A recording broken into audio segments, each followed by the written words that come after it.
Hi, Terry here again. This is the third in a series of 7 videos that focus on reimagining our retirement, or reimagining our second half of life, or reimagining life beyond midlife. And it's reimagining it as the second half of our life being a time of maximizing whole health. It's a time to take who we are and in all the 7 different areas of our life and maximize our health in each one of those areas.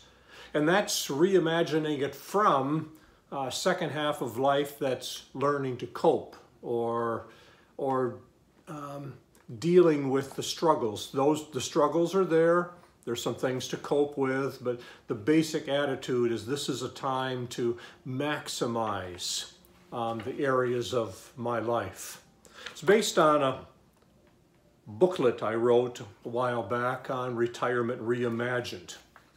The 2 videos before covered where we're maximizing our physical health, and I can say in my low 70s that I am physically healthier now than I was 20 years ago.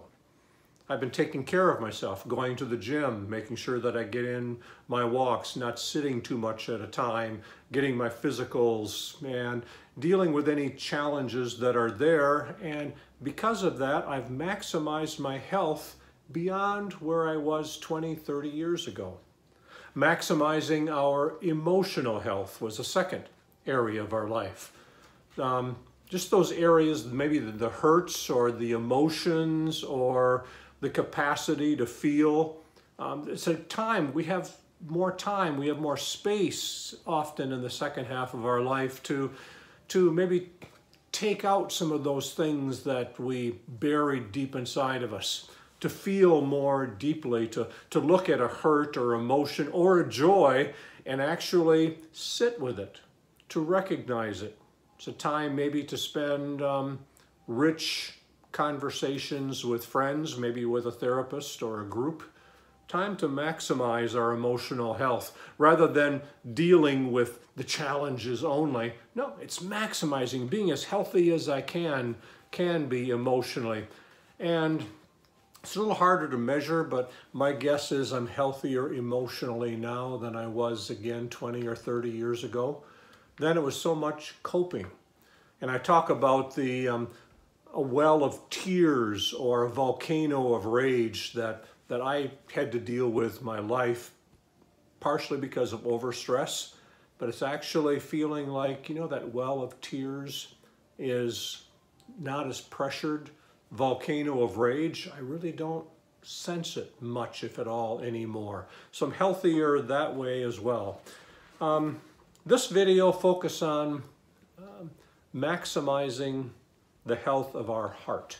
And I don't mean the physical heart, I mean the compassion, the connecting that we do with others.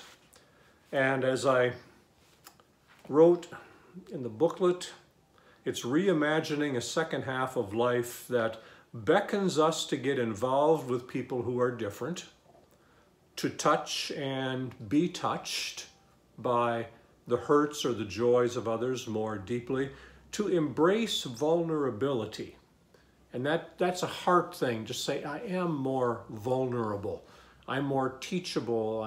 I can empathize more deeply. And I put to run toward healthy messes.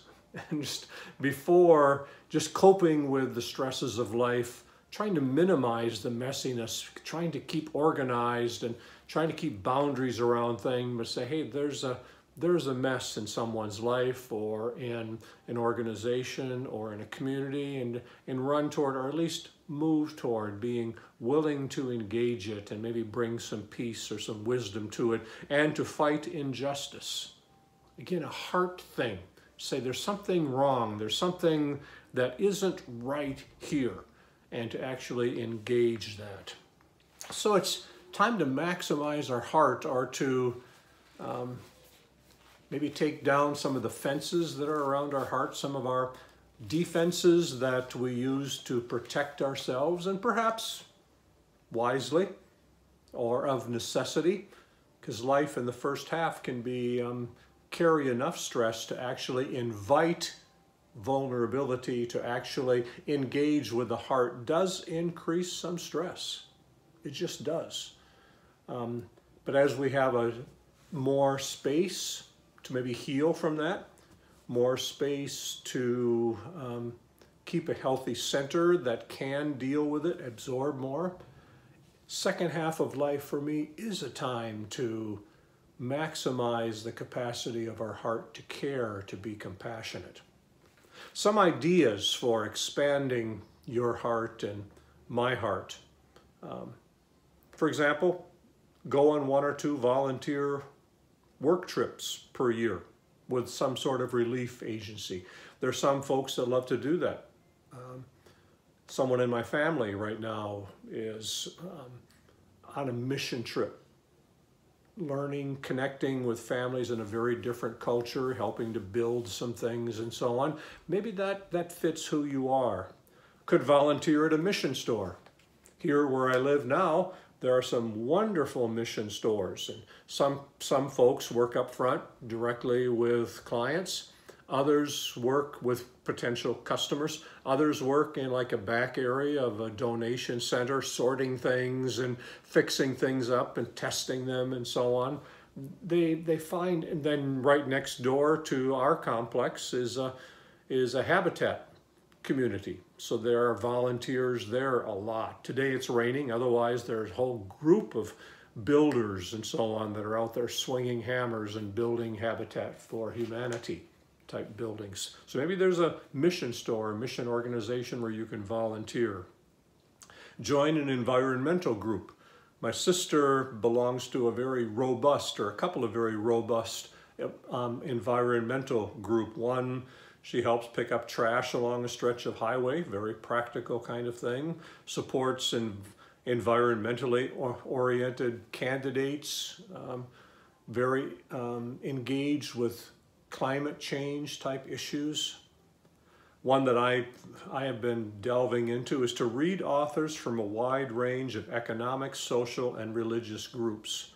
Learn to see life through their eyes and in their life context. I've been reading about those that are not as privileged as I am. Those that struggle in United States, in my instance, because there are some things built into our system that makes it more difficult. Those that have been oppressed in the past, that are discriminated against. I've been reading the plight of Native Americans, and wow, the way we have treated Native Americans in our history is embarrassing to me. So I've been reading authors from different economic, social, and religious groups. And it's humbling to me. I'm not sure how to say it. The heart bleeds, or my heart aches with them. And it leads more to joining groups that advocate, support them in some way. But I have the ability, or an increased ability in the second half of my life, to actually connect with people and to hear them, to listen. And I'll be watching for ways to go beyond reading authors and actually connecting with people that can tell me their story, and I can get to know them skin to skin, to actually see and feel what they're feeling. Another idea is to build a social media friendship base that goes across cultures, boundaries, and worldviews. It's very easy. I notice I'm more active in Facebook than any other to befriend people that are like me, but it's intentionally looking for folks from other cultures, other worldviews, other religions, and how do I connect with them in a way that broadens my own heart. And then I like this one, change the questions that you hear either around you or in your head. I've been working on this one. For example, one of the ones that I've been working on is I hear it being said in different ways that how do we as a country limit immigration to protect ourselves, to protect our jobs, to protect our security? How do we limit immigration? And change that question to how can we invite more immigrants into our country wisely and compassionately? Immigrants and refugees, how do we maximize the number of folks that we can bring in to our country and give them the same kinds of freedoms and opportunities that so many of us have enjoyed? How do we maximize that number rather than how do we minimize it? It's changing that question. Or change from how much can I spend on my lifestyle to how much can I wisely invest in caring for others and in prompting change? How much do I really need versus how much can I possibly spend? Sometimes more is just more, and less is more valuable, gives more opportunity to make a practical expression of my heart.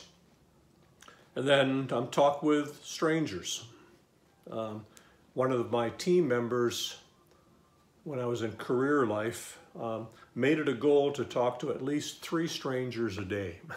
And she talked about the stories that she heard, the amazing things that she discovered in herself and in others.